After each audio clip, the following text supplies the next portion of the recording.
Hey guys, Scourge McDuck or SMD here, bringing you some more replay reviews. If you would like to buy private coaching, you can do it on Medify, the link can be found in the description. Or if you would like to support my team, we have a merch store and the link to that can also be found in the description. Okay, so I thought this would be a pretty good game to make a replay review on, because recently I did a Morphling replay review, and in that game I was playing Morphling carry against a Weaver carry. So this is just the reverse side of the matchup. So I thought that'd be pretty interesting. So if you want to check out that one, you can find it on my channel. It's the Morphling replay analysis I have. But yeah, in this game, I'm playing Weaver against a Morphling. So I'm against Sammy Boy. He's a 5-player now on Team Wildcard, and then he's playing in Singapore at the Last Chance qualifier. This game was about a week ago, so it was before they left for Singapore. And I think that we were just both last pick, maybe? Let me actually pull this up on my other monitor. I don't have it open yet to see just exactly what the pick order was. But yeah, they have a Batrider, so if I thought it was a Batrider offlane, or even if it's not, it's just pretty good for Weaver to play in a Batrider. You can't really chase you down with a sticky napalm or anything like that. Oh yeah, so I remember what happened actually. So now I'm looking at the Dota buff. So what happened was I picked Void into the Batrider, but he also picked Void. And then I picked Slark into the Batrider, but he also picked Slark. So both of those heroes got banned, because if you don't know how it works in ranked matchmaking, if two people pick the same hero in the same phase, obviously, it will just get banned. So yeah, so I wanted to play Void, it got banned, and then I wanted to play Slark, and it also got banned. I'm not sure if he was trying to get the heroes to be banned, or if he just wanted to play them. But yeah, but those both got banned. So then he ended up getting Morphling against Weaver. And I think the win rate wise, it is Morphling favored, but I could be wrong. But I think it's a pretty even matchup. I think it can go both ways. So we start off, get the bounty rune. Let's see the other picks. I mean, Tiny can kind of burst you down, but if he doesn't, you'll heal to full, obviously, and you can buy items for HP. And then I saw Sky, and yeah, I mean, Sky Silence can be annoying, but once again, you can buy items to get out of it. You can get Lincoln's Manta, Satanic, BKB type items, and then yeah, Chen. If they're like applying a lot of pressure, it can be annoying to fight in with Weaver if you don't have items yet. But with all the new like glyph changes and stuff, I just think you should have enough time that you'll get your items and be able to fight into the Chen. I don't think you'll be like pressured out of the game or anything. And Weaver's laning is pretty strong too, so it's not like you should be playing from behind out of lane. So I was laning against the Sky, so I just started with a 1 and a bunch of stats, I guess, a bunch of branches, and then if I need any tangos, I can get them from my 5, and I can just use the tangos on these branches if I want to have extra regen, and I might be able to get away without buying a set of tangos. But I think I did rush one out. Like I said, this game, I've been playing a ton of Dota lately, but this game, yeah, was 8 days ago at the time of recording, so I might be a little foggy on the memory.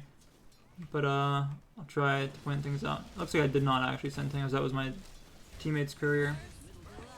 The laning is just going to be pretty standard. The main like things that I'll point out is my itemization, how I'm looking to fight into this Morphling.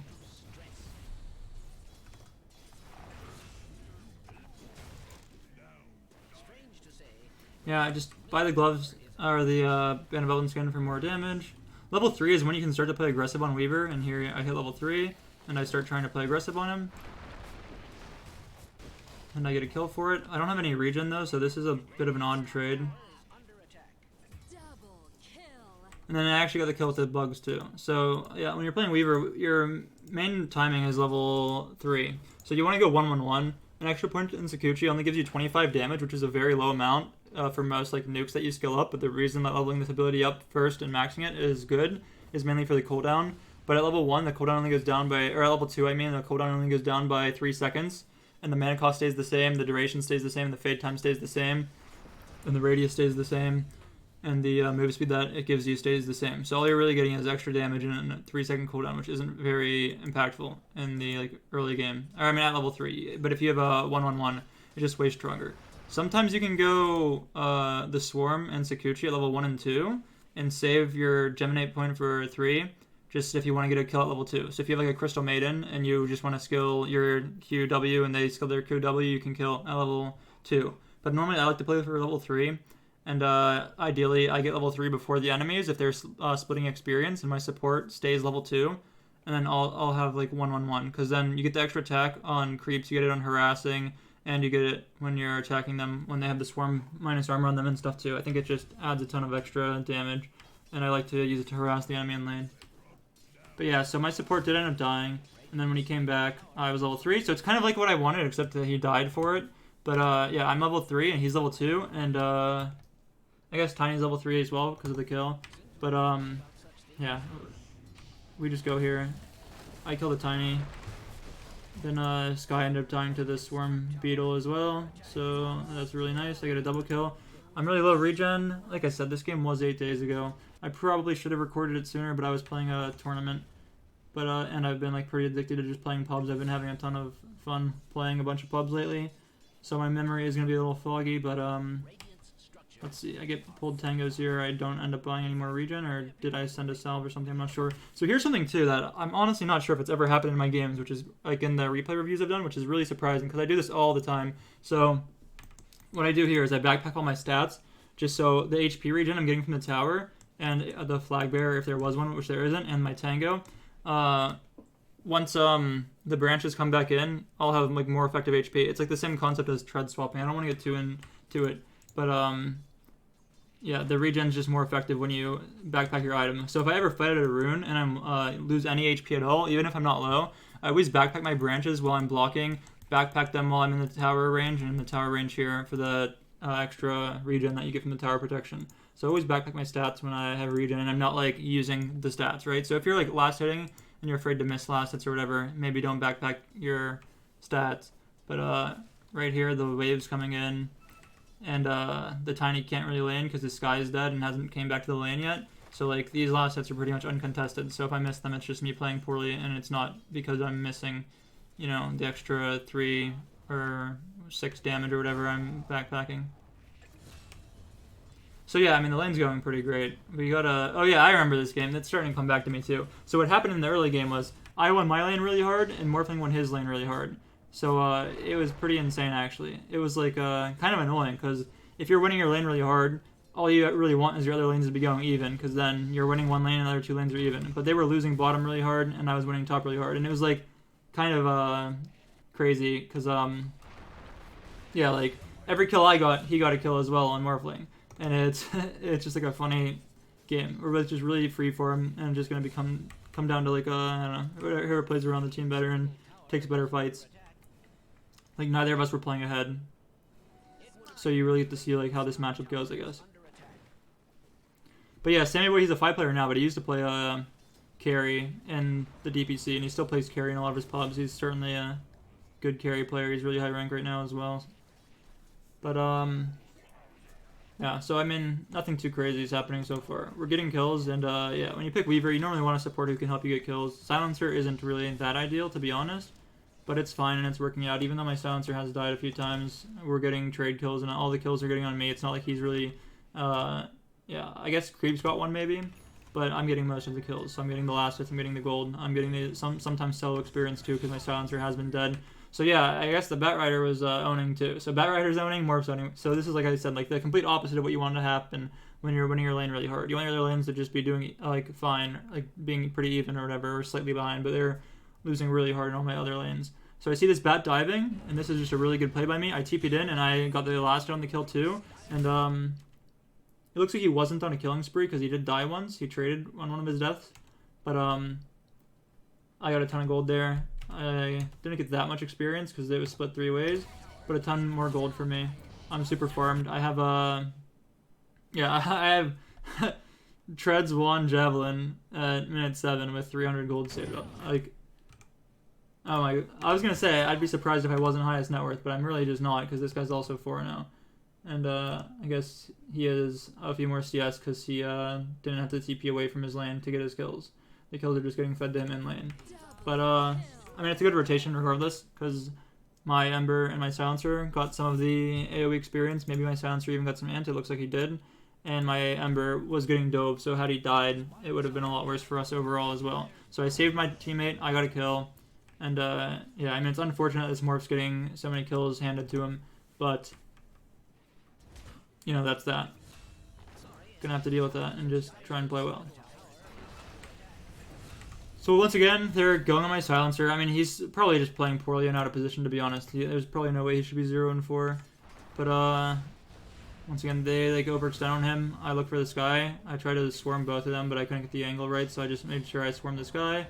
And then I dive him and kill him. And my mid has rotated too.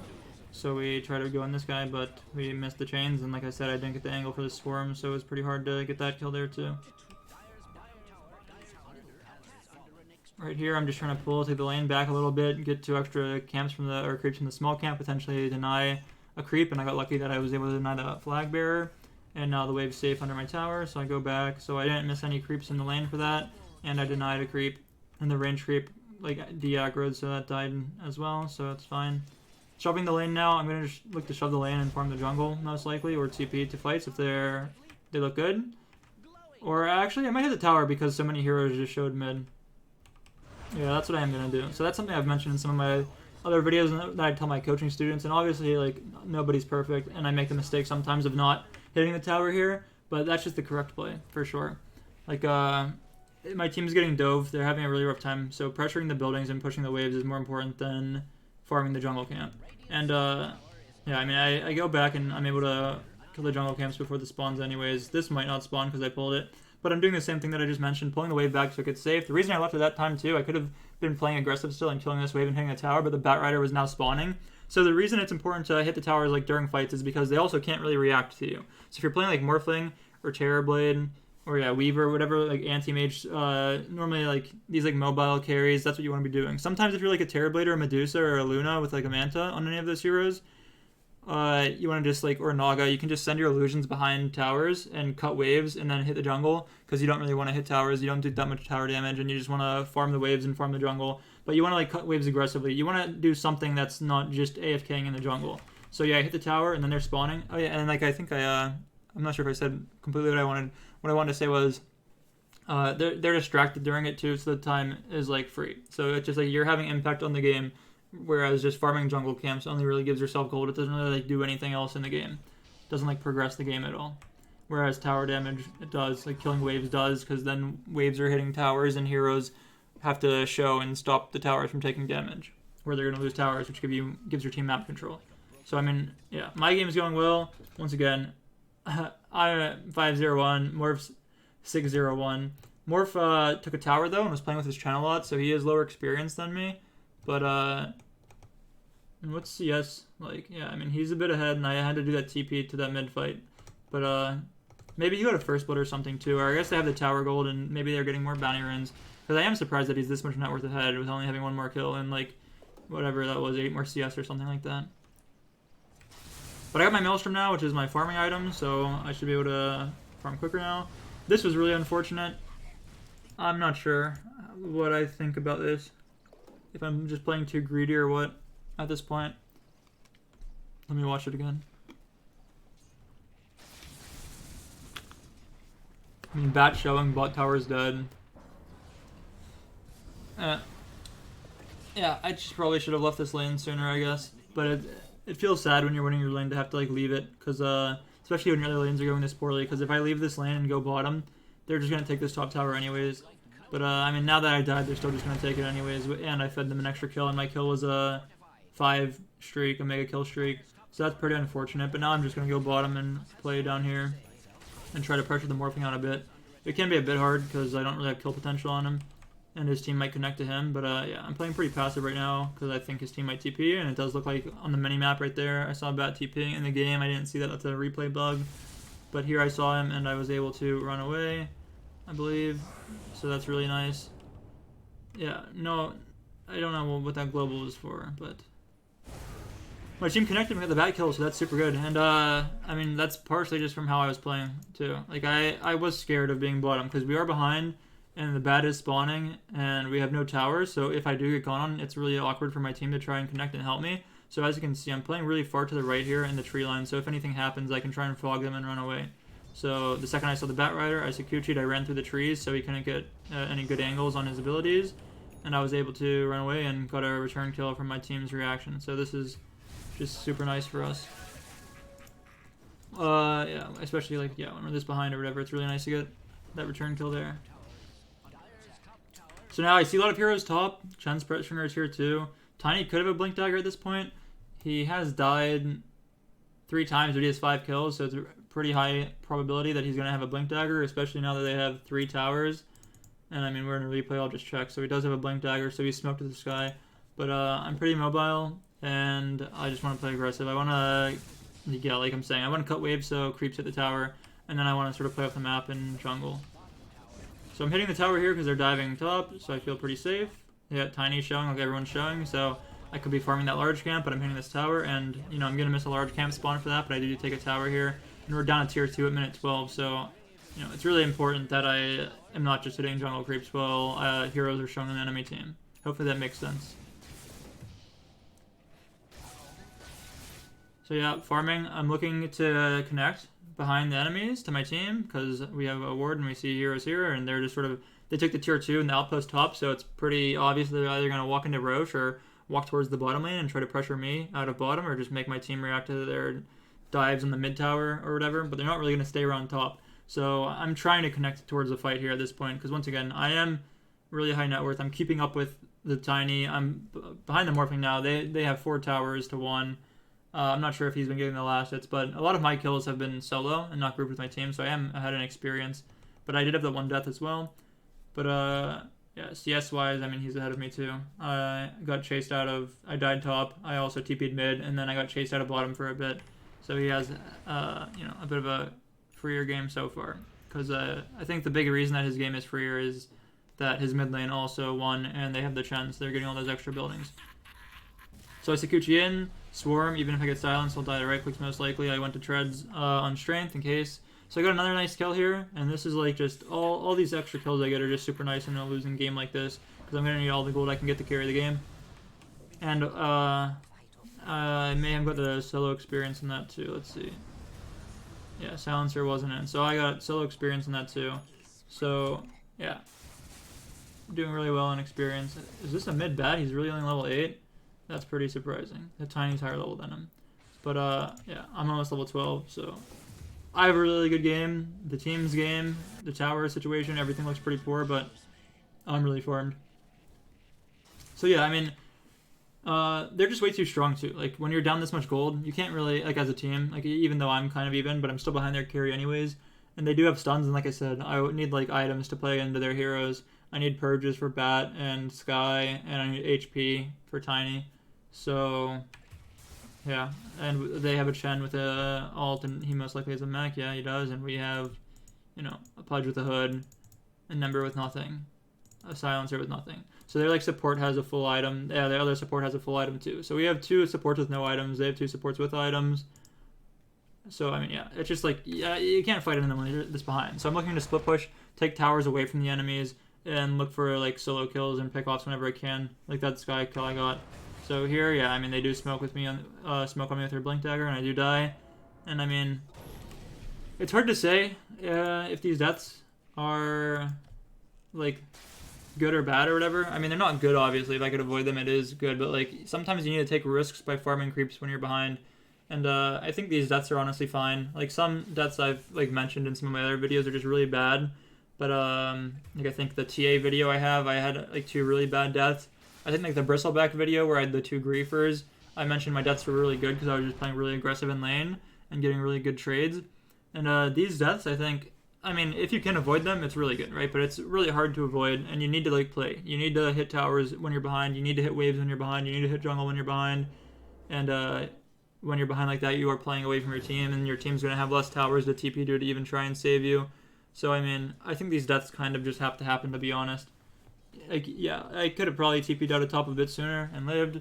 Right here, maybe I could have been aware of what heroes aren't showing and lived as well. But it's really hard to avoid these deaths in this game. I mean, limiting them will obviously, like, you know, give you a higher chance to win. But if you're limiting them by just doing nothing, you're still just going to lose. So I'm dying, but I'm getting a lot for them. Like, I'm getting waves, I'm getting towers. I'm getting farmed. So yeah, I mean, there's a fight top. I'm not going to come to that. I need my BKB, like I mentioned. So I'm just split pushing really hard in this game.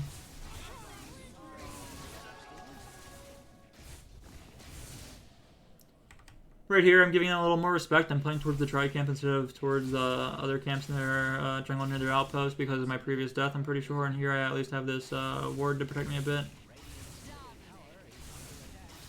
But yeah, my team's not doing the worst though right now without me. My Ember just was on a killing spree.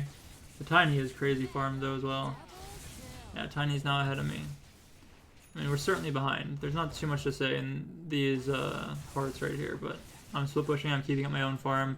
I've been pretty close to the morph for most of the game, even though they have 4 towers and he has 6 kills.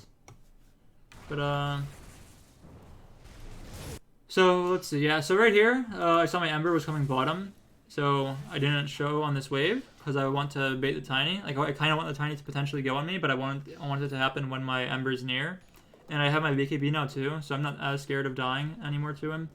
But so yeah, I maybe would have showed him that wave, but my Ember found the Tiny anyways. So we go on Tiny, and yeah, we just do a ton of damage. So he dies. I did not get that kill, sadly. That was a 5 streak actually. That would have been really nice. I would have probably been ahead of the Morphling at this point if I got that kill, but I didn't. But my Ember's catching up now. It's fine. We got the kill regardless. I'm highest level in the game still. Level 15 on losing team. Yeah, now we have a nice ward here, so I feel more comfortable killing these creeps, and also my teammates are mid, so I want to connect. So yeah, trying to connect to this fight. I still have my BKB that I haven't used yet. Nothing happened though. Couldn't get a good angle on the supports. I kind of want to show up to fights from the back and kill the supports first, because Tiny's just really tanky, and Tiny and like Bat are their disables, and I have BKB for Sky Silence, and I mean Shen could have creeps, but I have BKB for that as well. So if I go in the back, I'm just sort of playing away from where their disables are, and I'm killing their squishiest heroes, and their Chen also has the mech, and their Sky has the Veil, so the kills would be good. Yeah, so come connect here, get another kill on the Bat. Kite a bit, and look, I'm not kiting it, I'm not just running away and farming, because I am strong. I still haven't even used my BKB, so I look at this Bat kill, and I immediately walk into the river and around and look for an angle to find more kills on this, like Chen, for example, in this scenario. So I immediately walk around the angle. I don't just run into the Chen. I don't want to waste my BKB for nothing. The morph is still somewhat scary. I did lose some HP here going on this Bat Rider. I do have a wand, but I'm just taking the safer angle and looking for the hero I want to kill. So I run around, and yeah, I mean, he doesn't expect it. He's sort of out of position. We get a chains on him, and he dies. So, really nice. Still highest level in the game. 2 levels up on the enemies now. Killed 4 heroes in this losing position. Haven't used my BKB. We're still done 2k gold. It's mainly just tower gold at this point. We're getting close to catching up in kills or whatever. So, I don't remember exactly what the item build that the Weaver did in my Morphling game, where I was Morphling against Weaver was. But in this game, yeah, I'm going for a Scotty because it's just really, really good item against Morphling. So against ranged heroes, it's the attack speed and the movement speed slows are doubled, and it has the health regen, healing, lifesteal, and spell lifesteal reduced by 40% for 3 seconds, which is really good against Morph because it works against his attribute shift gain, and they have a Chen as well. So yeah, really strong game to have a Scotty here. So now I'm just looking to farm and get my Scotty up.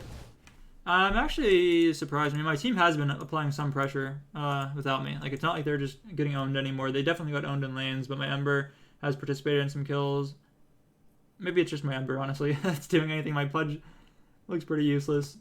My supports don't look like they're doing that much. They have assists, but it doesn't look like they're doing that much. But yeah, my Pudge is just buying out Hood Ags, which is just awful. It makes the game really hard. He's an offlaner buying items that don't initiate or help the team at all. Ags just really gives him damage. I mean, there is like I don't know, damage helps the team in a way, and it has the regen reduction as well, but I mean, it's just not good. Just like buy a Blank or a BKB and be able to start fights and stun heroes with your ult or whatever. But yeah, they're rushing now. I'm surprised it's kind of this late, honestly. They got that tier 2 really early, so they probably could have got a rush sooner, but they didn't. So yeah, I'm not sure if I like see them rushing or anything, but I have BKB, and it's like, yeah, I mean, they can set up on me with Tiny Sky, but right now I guess I see Sky on a ward. And like I said, you need to play like aggressive when you're in these losing games. You can't just AFK completely. I'm probably taking a little too much tower shots. I think I want my Siege to stay alive though, But I do get a tier 2 trade here, so I mean, my game's still going great. I guess I didn't get the last hit, but I played a little safe on the end, and I mean, I probably could have got it if I just clicked it at a better timing, but I also want to make sure I don't die here or anything. I mean, I'm surprised I didn't use my wand there, to be honest. Just backpack my ulti orbs and wand, but I'm just saving it for a fight, I guess. I think Miracle used to do that a lot and mention it in like some interviews, or I heard someone else, some other carry players, maybe I heard Arteezy talking about how Miracle saves his wand a lot.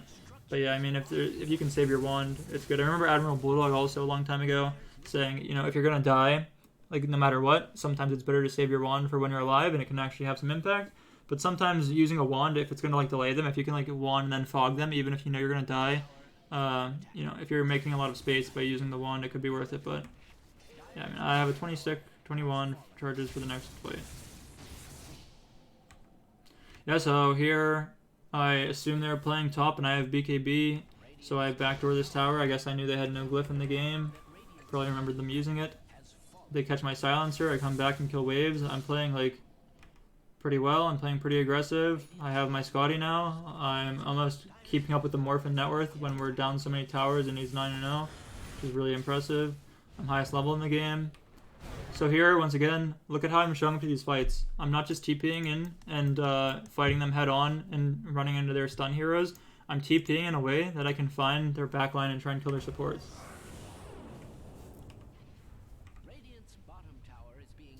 And I wasn't able to find their supports, but I did find their tiny, so I hit him a bit. And I'm never really like committing too hard. If you notice here, because we're behind. When you're like ahead, you can commit harder because you'll have more damage and more items. But when you're kind of behind, like I hit him a bit, and then I walk away. I wasn't sure if he had lasso or not. It looks like he doesn't.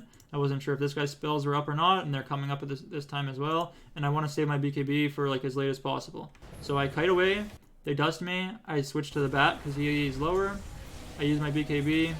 I didn't really, honestly, like that's something too that like I think like the biggest things to work on for me and probably like everyone watching. I mean, there's I guess people watching probably have like, you know, no offense, but like a lot more to work on than me because they're probably like lower MMR. But something I think everyone can always improve on is just their ability usage and like their item usage. So like use your Manta, your Satanic, your BKB usages, and then like your spell usages, especially on like these carries where you have like Blur on PA, you have the Spell Shield on Anti-Mage, you have the Slark Q, whatever it's called, the Dispel thing, you have Time Lapse, yeah, and then like using your BKB, because honestly, like, I mean, you want to obviously be safe sometimes, but like, if I could get Sky to cast his silence on me, then BKB, then he can't silence anyone else, right? Like, does my Ember even have a BKB? He does, I guess he used it. But, you know, my Pudge doesn't, my supports don't. So if I can, like, get a spell cast on me before BKBing, or, like, let's say you're afraid of Sven stunning you. Ideally, you BKB while the stun's flying, right? But then, you know, if you get stunned before that and it gets chain stunned and you just die, it's bad. But this BKB usage does look like, you know, so I see that he used the thing. Maybe I thought the avalanche was going to hit me and that's why I used it. Maybe I was trying to do it, like, well. But,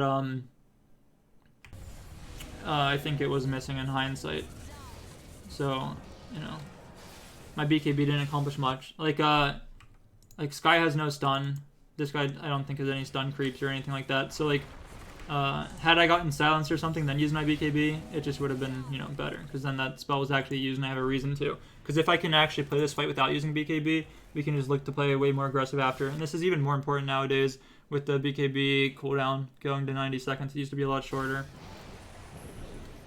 But yeah, I BKB'd and we got the kills. I mean, it's fine fight, but, you know, had I not used my BKB, we can look to play a lot more aggressive afterwards. But I think this guy was going to force the BKB, but I hope that the concept I'm saying makes sense. Like, I should have made him actually force it rather than just let him, you know, just use it for free or whatever. Wait until I was actually silenced. So yeah, like, wait until you're actually silenced or wait until a stun's actually flying at you. Like, if they have instant stuns, like hexes on, like, you know, Shadow Shaman or Lion or whatever, or just the item, Sheepstick, or whatever, you know, things change for sure. But there, I think it was a little premature on the BKB usage.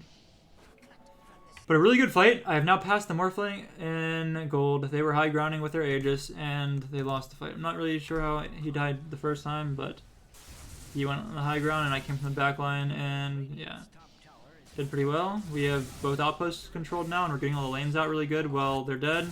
So hopefully we can group up and look to do our like now with our BKBs and our lanes being out, they're gonna have to split up.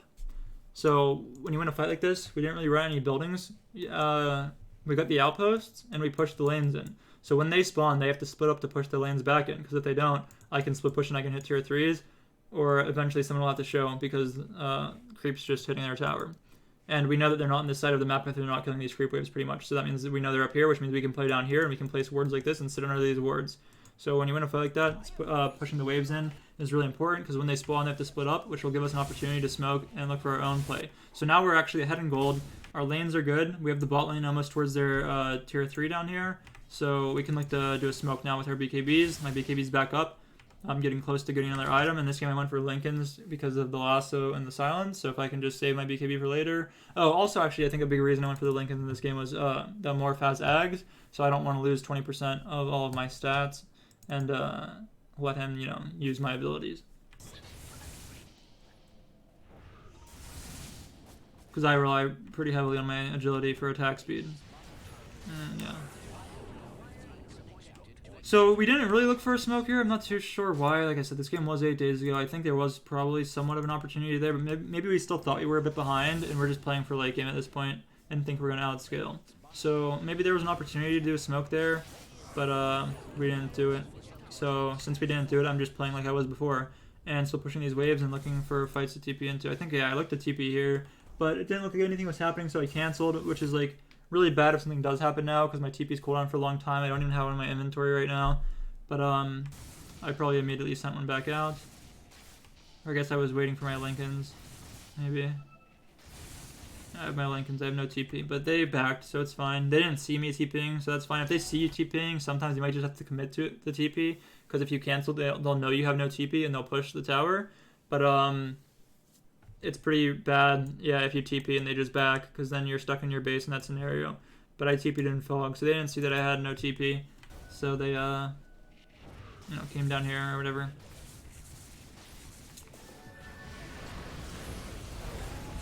Yeah, so was that a DD on that morph there actually too? Yeah, so morph actually has a DD here. They smoked into us, but like I said, we're playing under like our vision. Maybe it timed out actually here. But look how I come to the fight. You can tell like every single fight I'm coming with the same approach. And also I guess I have the grow bow, which is pretty nice. You have magical damage from Maelstrom and attack range is just really good on Weaver. I was going Maelstrom BKB then Dragonlance for a bit, because also the disassembler on Dragonlance doesn't really work for getting the BKB anymore, because you use the Blade of Alacrity now instead of the Ogre Club. But someone told me on my team that I should just like prioritize my next big item rather than Dragonlance. So I've been trying that, and in this game I think it's especially good to get the Scotty against the Morphling as soon as possible. But I think sometimes the Dragonlance could be good after BKB, but I think you always need Maelstrom in the BKB pretty much on this hero. But yeah, you can just tell how I'm always approaching these fights the same. I come from the back, and then I hit whatever heroes I can see. The last two fights I wasn't able to find the supports, which is a little unfortunate. But yeah, I mean, he actually was morphing strength the whole time too. My damage was just getting pretty insane. I was wondering how he died so quick if he didn't get morph off, but he did. So they had a DD fight fall into us. Their two of their two highest net worth cores died. Their carry and their offlaner. Our offlaner, who is our lowest net worth core, died, and our 4 died. So that's fine. Pushing waves now again. Just looking for good fights now, because I'm pretty strong if we can find good fights. Here's another kill I try to connect to, and I get it. So yeah, highest net worth by far now at this point. Been highest experience pretty much all game. Getting close to level 25. So yeah, I guess oh wow, actually I forgot about this. So that's pretty interesting. Normally I always go for the 2+ attacks to kill and swarm, but against the Morphling I thought that the mana break might be good. So that's something that I don't normally do. And honestly, I didn't really feel the impact of it too much in this game. I kind of forgot that I even went for it in hindsight. But I believe the mana break gives you like damage too. You do like it's just like the same as diffusal, so you're dealing extra damage with it as well. And yeah, I mean, the swarm attacks is always good, though, for sure. Not sure in hindsight if that was the right call or not, but yeah, at level 10, you always just take the 10 strength. 50 Scourge damage doesn't do much for you. At level 20, a lot of people do take the swarm armor reduction, but I almost always take the geminate attack damage. Just a Big fan of that one. You get the 90 damage so on your second attack, and then when you're level 25, you get the 90 damage on 2 extra attacks. So I think it's pretty cool, and I'm pretty sure you can crit that damage as well. And here I have a Crystallis and I'm buying a Daedalus. And then yeah, never take the Scourge charges in my opinion. I mean, maybe if you're playing support or Weaver, whatever I'm saying doesn't matter, but for core, I almost always go left, left, right, left. But in this game, yeah, I went left, right, right, left.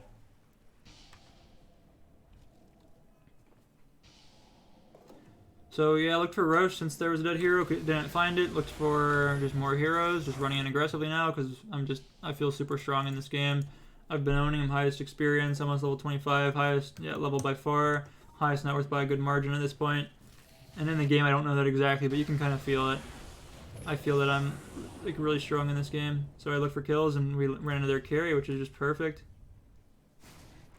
Now we're gonna just play around the Roshan, maybe back to this top tier 1. Yep. Pretty standard stuff when you play a lot. You get a feel for what wins you games and, kill this tower, play for Roche. We're in a pretty good position here. Keep checking Roche, keep killing top waves. If they walk into us, we fight. They do walk into us and we fight. I mean, at this point, the fights pretty much play themselves. So you can tell in this fight how, as opposed to the last few fights I looked at, I didn't really come from the backline or anything just because, I'm less scared of their stuns now and stuff. I have Lincolns, BKB, Scotty, and I can just kill the cores now pretty much too. Like you saw the last 2 fights, how the morph just melted them even when he got strength morph off. So yeah, just killing this bat. This morph has to wave from away. Now I see the Chen, and since I see him, I focus him. On strength shed just in case, because if I die without ulting, it's just really bad. So yeah, I mean, I double attack, so the agility or whatever works on both. But just playing it safe when strength treads in this fight here, which is what I normally recommend doing.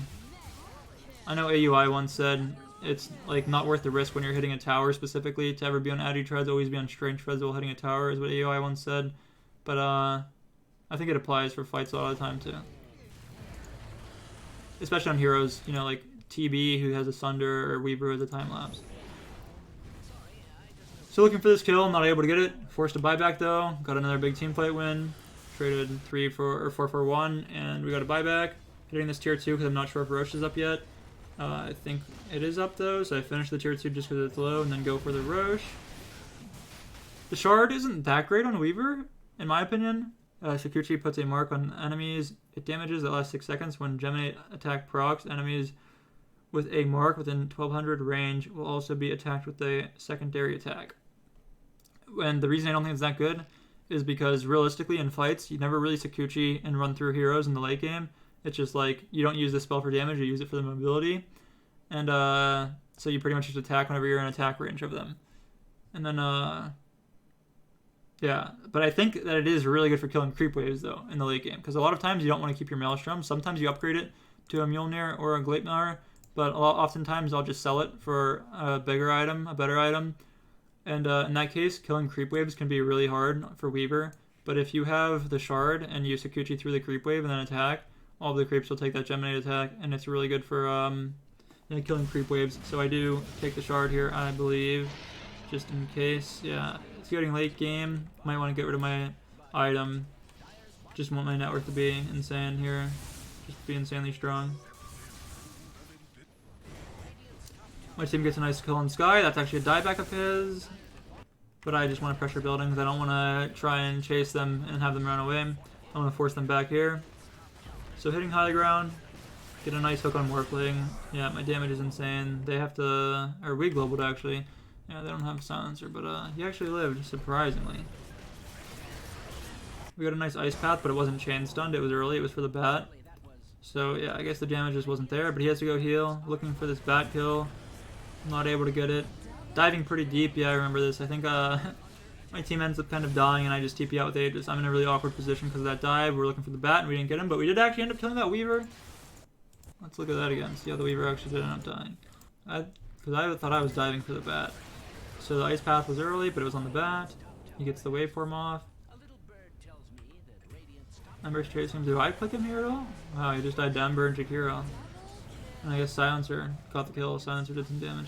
But yeah, I'm in a really awkward position now. Yeah, like I mentioned, I want to come from the back, but I don't really want to come from the back when they have buybacks and tier 4s.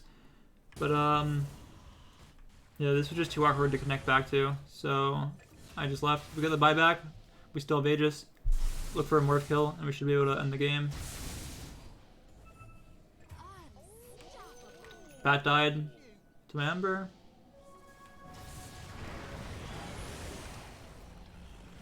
Yep, connecting the Tiny here. I mean, like I said, after the early game was certainly really rough for my team, but I played pretty well with my split pushing. I had those 2 deaths, like I mentioned, and I don't hate them. I think they're, not the worst deaths I've ever had. I was getting farmed for it. I was connecting to fights. And then I split pushed, got my items, showed up to good fights, came from good angles. I think a lot of players in this situation would have lost this game because they would have fought head on rather than from the back like I did. And maybe they would have tried to fight early and defend these tier 1s and tier 2s where I split pushed and got items to actually be able to win the fights. But I mean, yeah, I don't think anything else important is going to happen here probably. Yeah, but there, if you saw it, I guess I'll show it again. But how nice the shard is for killing creep waves. That's like the biggest thing that it does in my opinion. Yeah, so I just ran through them and attacked the range creep and everything died. And my Maelstrom is backpack now that I have Aegis and Satanic. Just do a ton of damage to Morph. Got the hook on the Sky actually with no buyback. They're going on me before my Aegis is out. But I think they wanted to time out, so they stopped focusing on me. I walked away just to make sure I don't lose my Aegis. Regen, I don't want to get hit while it's going because you can cancel like a regen rune. So I backed and healed, and now I come back in. I still have BKB. I'm still strong even without Aegis. Here I BKB, and that was a pretty good BKB. That was right before his toss came out. Yeah, just trying to dive and get kills. My Ember died. Just killing everyone, just do a ton of damage. Just killing the hero that died the quickest first normally because my team isn't really scared of Morph. Like in a game where the Morph can like kill my teammates, maybe it's better to focus him. But my teammates don't really die that easily, so I'm free to kill their heroes that die easily to me, if that makes sense.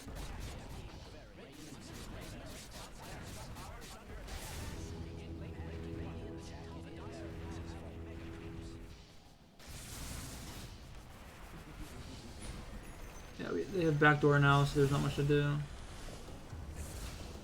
I did just buy a Gleipnir for the extra attack speed in the late game. My damage is really high with Daedalus, so it's just more DPS overall. Or the Mjolnir, I may have said Gleipnir. The Gleipnir doesn't do much. It's okay against the Morphling for canceling his waveform and making it so he can't waveform. But yeah, I just wanted the attack speed here. I could have just got another item too, like a butterfly or an MKB if they're buying butterflies, or nullifier if they have forces, Yules, glimmers, ghosts. But didn't feel like I needed any of that. Just went for the Mjolnir here. So I mean, they're defending Megas. We're just playing safe, I guess. Getting outposts, playing for another Roche. Get the other Roche. So that's another thing too, actually. Recently I coached someone and he was like 1 or 2 KMR, I think. And he was owning really hard on safe lane Morphling. And he just never played around Roshan though. He just dove tier 3s and then they took Roshan and they ended up like losing the game, even though he was owning really hard.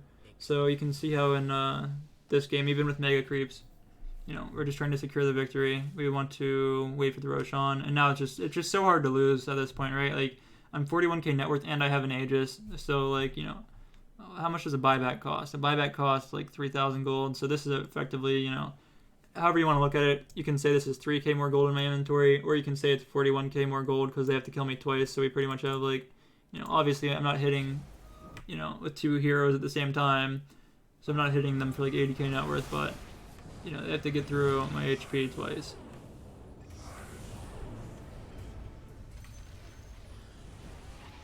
I mean, we're still just playing safe, watching the fight, looking for the heroes that we can kill easily, kiting around a bit, not playing too aggressive or anything like that. Yeah, and end the game. So I thought this was a pretty interesting game to show, because the last time I uploaded, I think, was that Morphling replay, and it was the Morphling against Weaver matchup. So this is it from the other side. So hopefully that was cool to watch. I guess you saw my 10k behavior score show up there. But yeah, I mean, I pretty much think I went over everything. I talked about the talents. I talked about the skill build, I think. Yeah, I don't know. You just get 1-1-1, max W, max E. You just want the low Geminate cooldown for farming and proccing your Maelstrom more often. Item build, I guess I didn't touch too much on the late game item build, so I can go over that again. So yeah, I mean, I mentioned this. I mentioned the Lincolns. So just data list, just more right-click damage. You also proc the secondary and third attacks through level 25. Satanic, you lifesteal off your procs as well. It's another dispel for the silence and the sticky napalms. And it's yeah, like once again, you have time lapse too. So if you can if you use time lapse and Satanic well, you're pretty much playing the fight once again with 3 lives. And yeah, I mentioned the Mjolnir upgrade. So I guess I talked about most of it other than the data list Satanic, and it's not anything like too crazy. I just explained it right there. But yeah, and I guess one other small thing on this video is I used a new thumbnail style that I made. And if you think that's cool or anything and you got this far to the end of the video, let me know what you think about that thumbnail compared to the previous ones I was using, and if you think it is, you know, looks better or whatever. But yeah, thanks for watching.